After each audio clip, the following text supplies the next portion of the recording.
Good morning, my fellow yoga travelers. I'm mighty glad to be alive today, and I hope that you are too, as we continue to live, laugh, love, learn, linger, and live the life we love. It's Friday, so it's PowerPoint Day. So for all my friends out there, uh, whether you're doing this, whether you're journaling, whether you're doing this to find your own kind of wisdom school for your life experiences, whether you're doing this to increase your yoga practice as a student or a teacher, whether you're doing this as confronting aging, elder issues, and your ability to be a mentor, I welcome you all. This is called Give Me My Crayons Back. So first, like my teacher, I'm a transit passenger. I'm only passing through. I'm going to do my level best to share what I know and hope that it touches you somewhere, that moves you to a sense of urgency, inspiration, creativity, compassion, humor, and bringing forth your gifts. All right, so the first thing is, have you heard the word? Have you heard the word that gives the upliftment to the heart? In yoga, it's called Shruti Smriti. You hear the discourse from the teacher, the master. It thrills you to some extent. And then what do you remember? What do you take away with you? Shruti, listen, Smriti, what do you remember? All right? So the first thing I remember is they took away my crayons and they gave me the NFL football in the mall. Didn't work. Too superficial. Didn't satisfy the deeper need for me, the homing device inside me, the beckoning from beyond, wanting me to come back, the cosmic sickness for my real home. So learn to let the lyric flow before the critic brings the guillotine in. You got to learn to express yourself. Don't withdraw. There are a lot of things out there that would try to do us in. Our job is to show how resilient we are and have the courage to face it. Now, although I do acknowledge that there are chemical aspects of depression, a lot of times to be depressed means that you're not expressing yourself. Somehow you're suppressing yourself. And that's why creativity, find an art form. People pretend they're okay. I'm fine. Remember that acronym, FINE? In failing, insecure, not good enough, and empty. Practice yoga, you won't feel that way.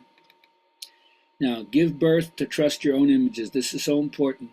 Everybody knows when I say, what are the positive things that have happened to you?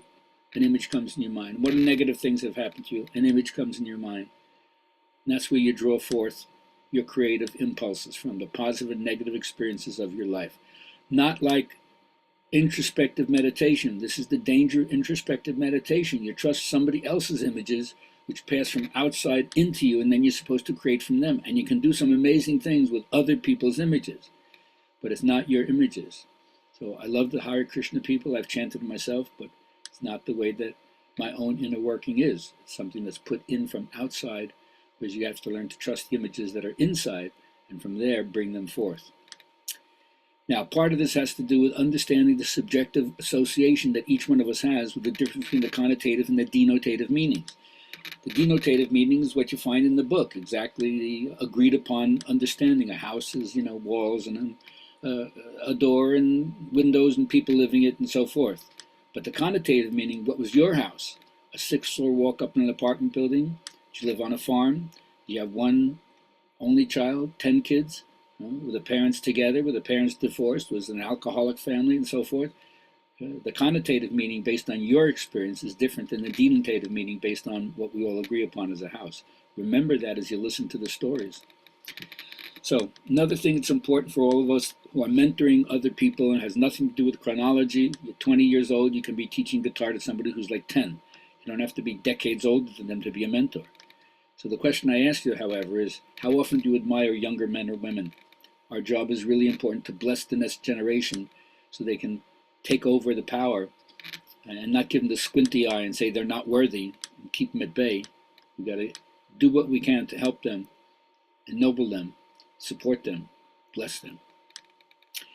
Even if you don't do the work, from natural selection, it seems that there's a natural, minimal, mechanical, inevitable evolutionary lurch that moves us from knuckle scraping to upright position. Hopefully we don't do too much flexion now so we're lost in the computer and back to where we were. All right. Aquinas says, beauty is that which pleases. Here's Diane Lane, one of my favorite actresses just in terms of physically being stunning. And Nick Nolte, one of my favorite male actors, his version of physically being stunning. Just joking. Anyway, that which pleases is beauty, homo aestheticus. We all have an opportunity to make the world a more beautiful place. God creates art, and through art, we have what's called aesthetic arrest. It stops you in your tracks. It becomes transcendent to something transcendent, transparent to something transcendent.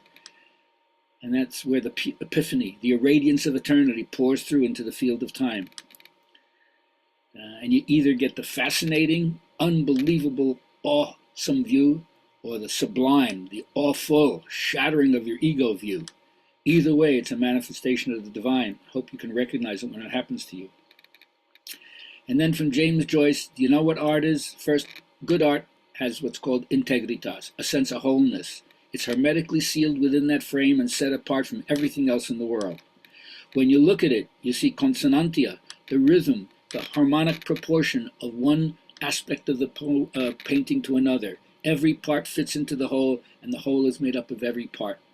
Beautiful understanding.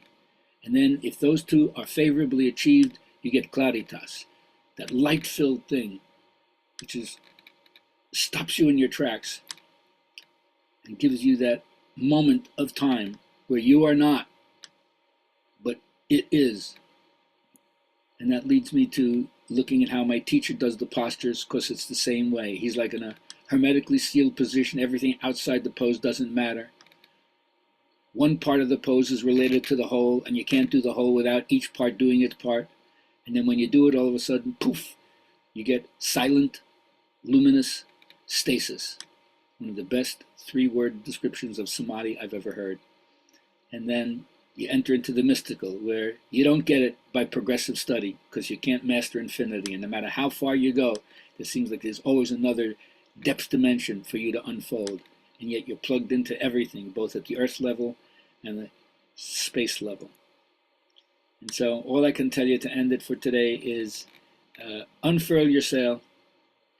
No one knows if the grace of God will be blowing in their life, because the wind bloweth where it listeth, and no man can tie it up in a box or a bag. But one thing I can tell you for sure, if your sail is not furled, it doesn't matter if the wind is blowing or not. Open your window. I can't guarantee the wind is going to blow. I can just say that if your window is closed, you're not going to get any. Have a great day. See you next week.